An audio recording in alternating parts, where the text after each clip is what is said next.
Hello, church. My name is Stacy Orr, and I coordinate the women's events here at Heights Church.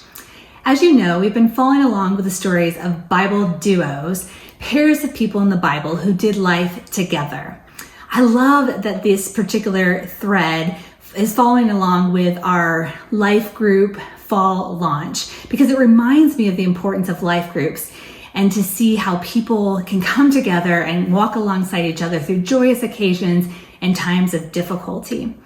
It also reminds me of the importance of family. Don't get me wrong, relationships are hard and it takes work and intentionality and lots of prayers to get them right. But God, in His love for us, has put people in our lives to walk alongside of us, to help us become who He has created us to be. Today we're going to be spending time unpacking the story of two brothers, Jacob and Esau, from the Old Testament. If you're not familiar with their full story, I encourage you to spend some time reading Genesis chapters 25 and 27. I love the Bible gives us so much insight into the lives of these two brothers. It actually starts right at the beginning of their lives. It's quite a dramatic story. So if you think you have family drama, definitely spend some time reading these chapters. We're first introduced to these twin brothers at birth, where it appears that they are both fighting to become the first child born into the world, or not into the world, into their particular family. We then see them early in their early years, where it appears that they are vying for recognition and the ability to claim the birthright as the first son. We then fast forward a little bit of time when they're older in life, and we continue to see Jacob and his deception. And this time where he tries to deceive his brother and his father actually to obtain a coveted blessing. This deception leads to despair for both brothers and for their entire family.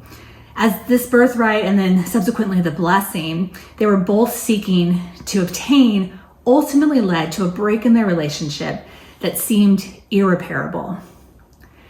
But God, oh, I love that statement, but God, because it reminds me that He can take the mess that we've made of our lives and bring about healing and restoration that far exceeds our expectations and imagination. I want to spend the rest of our time together talking about the reconciliation of Jacob and Esau. It is here in which we see the way in which God orchestrates our lives according to His plan and purpose. In Genesis 31:3, it says this, "Then the Lord said to Jacob, 'Return to the land of your father and grandfather and to your relatives there. I will be with you.'" Before Jacob even sets out on this journey, he is reminded that God is going to be with him. There's a bit more to the story between Jacob and his father-in-law that kind of detracts us from the Jacob and Esau story, but it's also interesting, so take some time to read that as well. But when you've read all of the components of Jacob and Esau's stories, you might understand why Jacob could have had some trepidation about his journey home. In Genesis 32:3-8, you can read of all the ways in which Jacob tries to win over his brother with gifts and even make some adjustments to the way in which his family is traveling in hopes that some of his family may survive if Esau chose to attack him. It is in this part of the story that we see Jacob remembering the promises of God, and he prays in verse 9, "O Lord, you told me, return to your own land and your relatives, and you promised me that I will treat you kindly." Jacob's prayer continues to outline God's promises for protection and prosperity. And then in verses 24-29, we read the account of Jacob wrestling with God. While we don't have time to unpack that particular component of Jacob wrestling with God, it's important that we see that before Jacob even saw his brother again, he took time to stop and pray, and he also wrestled with God. He recognized that God was in control of the situation, and reconciliation was possible because of God's presence in his life.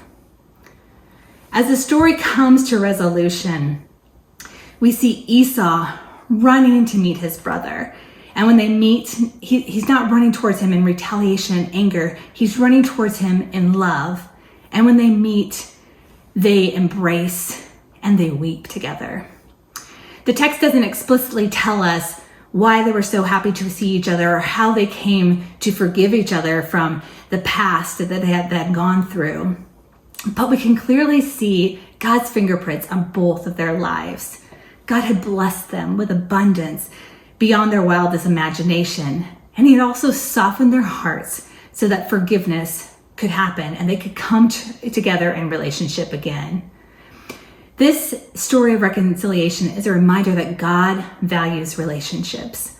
And he will help us too in times of trouble in these relationships. When we seek him for provision and our source of strength, he will show us the way to reconcile, and he will soften our hearts towards forgiveness. May this be an encouragement to you today, church, as you continue on your journey side by side with Jesus. See you next time.